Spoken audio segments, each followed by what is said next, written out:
Strapping of lumber to dry is a complete waste of time if you're trying to keep it flat.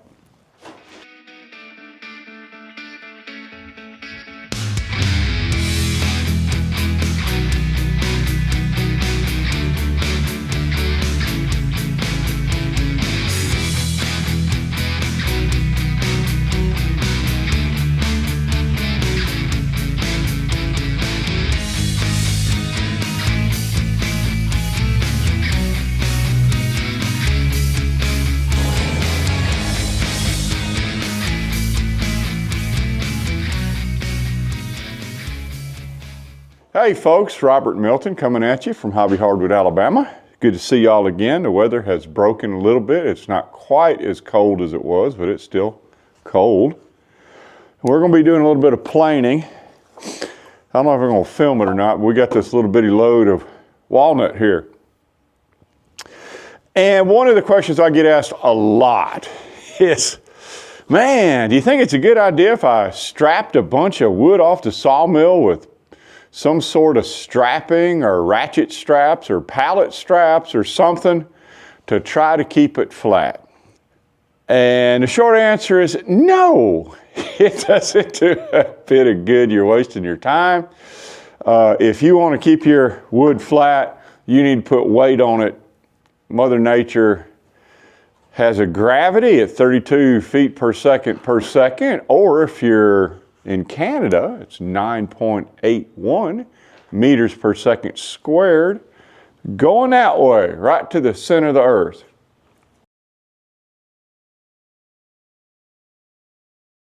So when you put a load of weight on a stack of wood, as the wood shrinks, as it dries, as it moves, that pack of wood that pack of weight is continually trying to flatten the wood down.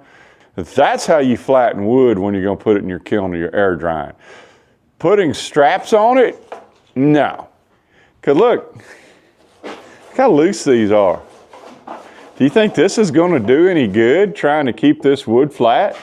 I mean, you can see, I don't know if you can see it, I had this stuff so tight it left creases. Look at those fold marks in the material. This is how much wood shrinks when it dries. It also, as you're transporting it, it's going to move sideways a little bit. The boards are going to come together. A lot of folks like to stack their wood with a little bit of an air gap. It's a good idea. Let the air come up through it. And then when you tighten the straps, guess what happens? It goes together. And if you really tighten them up, look at here. This little bitty strap right here, it cut a groove right there in that pallet. So don't say, oh, Robert Milton at the Hobby Hardwood doesn't tighten his straps up tight. Oh, I do. Another thing that pallet strapping does on stickered wood or any kind of basically loose wood is that it tries to roll a rectangular pack up into a cylinder. If you don't believe that, take a wad of soda straws, popsicle sticks, anything that's kind of like a load of lumber. I mean, you run a small scale experiment. Lay them out all nice and clean and neat, and then take a rubber band, which would simulate an elastic strap, put them around that wad of popsicle sticks or straws and let it go, and that rectangular flat is going to kind of roll into a twisted cylinder.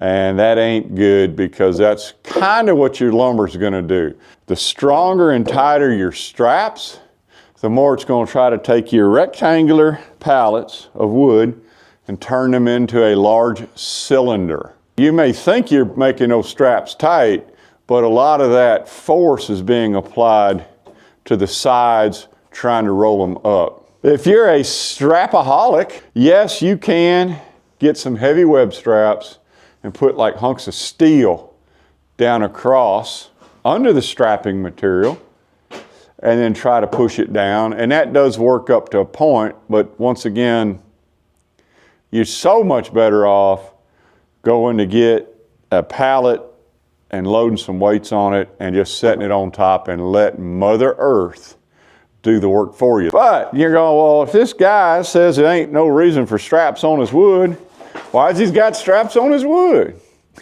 because there are a couple other good reasons to strap your wood. One of which is while you're transporting it with the old forklift.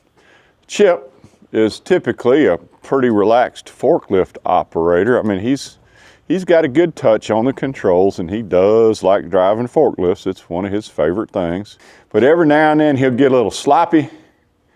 And when you get sloppy and you are on a forklift, sometimes this whole pallet of stuff goes there on the floor like a 2,000-pound deck of cards. And it is bad. I mean, you just want, when this whole pile of lumber, because you stopped too fast or you went up an incline or you did something, and this big old stack of slabs that weigh literally a ton or more go falling on the concrete, in the mud, in the grass.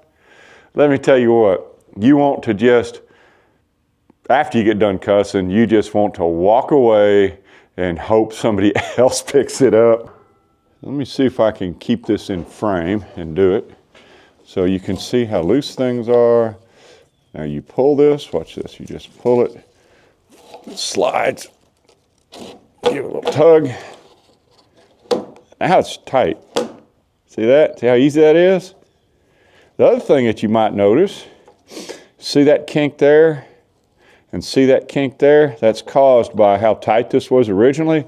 So over a period of us between sawing these boards, transporting back and forth to the air drying yard, put them in the kiln, take them out of the kiln, we've had to take this much slack out of this pallet, plus that much, about a foot, to keep this tight enough to keep it from potentially falling off. Look at that. We'll do this one over here too. I'm gonna move this up here so y'all, look how loose this one is. Just kind of grab it, give it a yank. So it could be a little tighter. And you're tight. Look at that, pretty cool, huh? And again, notice kink, kink, kink, kink. That's how much slack we've had to take out of this guy. So if you look at this little metal strap, look how rusty and corroded that thing is over a period of time. A lot of times that's what's going to happen to your ratchet strap, the metal buckle thing, the clippy thing is going to look like that. So you're going to ruin them. The way you get this off is you just push that right there. See that? Kind of fold it around. There. Pull that off. You can see that. Boom, strap's done. So this is what it looks like.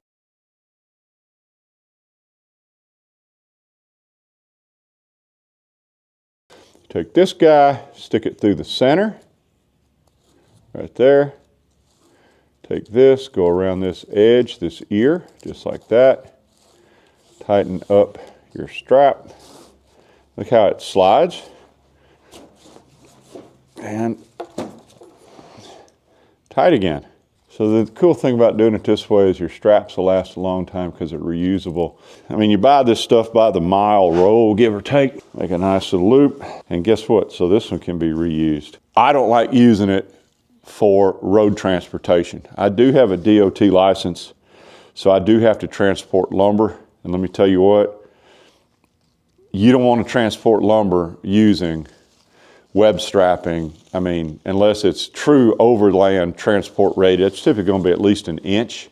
This is cool stuff. You can buy this stuff anywhere. You can go on Uline, you can probably get it on Amazon, get you some of this stuff. This is what most people are used to seeing. Roll of this big green lumber strapping.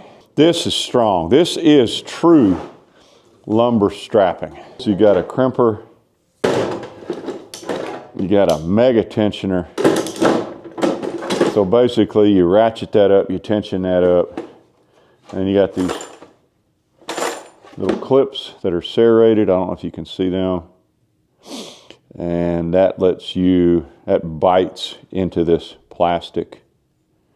And let me tell you what, this stuff is rated for overland. If you want stuff, it's called, it'll have an AAR written on it if you're gonna buy it, and that's the American Association of Railroad. So when you're trying to transport overland, you definitely want AAR rated strapping. Yeah, it does cost some money, but it could save yours or maybe somebody else's life. Now this is great for cardboard boxes and stuff like that. Look at this. This is standard packing strap, and you can see even how it's attached to itself. There's a tool that melts the two ends together, and that is fairly strong. It's also easy. It's fairly strong because you've melted them. It's also pretty easy to pull apart. You don't have to use scissors, you just kind of pull it. So this is the stuff you don't want to transport lumber with, although it's great for boxes. That's what they use for shipping, because it's shipping strapping. Lumber strapping, and this is keeping your lumber from falling all over the ground like a deck of cards strapping. Each one has its uses, and this is kind of what we've settled on. As a matter of fact, if you look in our building, you'll see that we have some packs that are going to be spill prone, and I'll go ahead and wrap that web strapping around it, even though it's dead stacked. Now we don't do every pack, of course. Here's where we keep the roll right here for use. Here's stuff we've already used. Here's some more. We keep this here for our customers, so if they need to strap something down, they've got some decent strapping material. We just give it to them. These two packs of wood are very spill prone. So we've got them wrapped with a strap around them. The reason they are is because the boards are all pretty much exactly the same to there. And if they weren't bound up, this whole column would just fall off, boom, because there's nothing holding it together. Normally when you stack wood, you want to kind of weave the ends together so that they hold on to each other. So that's why this one doesn't have wrapping on it. This one down here, the same thing. Everything's kind of the same width. And this column of wood will have a tendency to just peel off and fall on the ground, and it's going to be ugly. So we put a strap around it. See? Doesn't have to be crazy tight, but that will keep it from falling over. This stuff right here, just finished a little road transport, and it's got the road strap on it, different color. See how tight that is? And these have two straps on them. Two straps, because that means they're ready to go over the road. But then the one right behind it has this strap on it, which means that's just for moving around inside the warehouse. Now this is one that I tied with a knot, because, you know, I didn't have a spring clip handy. So just tie a knot on it, ain't no big deal. Anything beats it from falling on the floor. I don't make these videos to tell you how not to do something. You can do whatever you want. This is a free country. And yanking on a big old ratchet strap here and go click, click, click, click, that's kind of fun. I ain't arguing that. But the reality is that what we have learned over the period of a day or two of doing this, at least a day, but what we have learned is that each type of material basically has its own best use. Ratchet straps are good for transporting stuff and binding them down into your truck bed, as long as it's legal and they're legally rated straps. They are kind of handy if you're moving wood around. We've tried that, but if you look at all the packs of wood, can you imagine how much money we used to have invested in ratchet straps, and then you leave them outside, or you run them over with a forklift, or you do something, and you're always having to mess with them. And it's just so much easier to use those web straps with a spring clip on them to tighten them up, or even a knot, or, you know, the crimper with the tensioning device, that we just have gotten away from ratchet straps. If you're a ratchet strap company and you want to sponsor me and show me how good your ratchet straps are, don't bother. I'm not going to use them. Been down that road before. Ain't gonna happen. So anyway, I hope this was useful. This is a little bit off our normal sawing or drying or something, but this is something that's going to make your life a whole lot easier. Trust me on this. Use the right strapping for the right job. It'll save you money. It'll save you time. It will save you embarrassment. And y'all have a good day. We'll see you. Thanks for visiting our sawmill. Click on the links above to see more of our videos.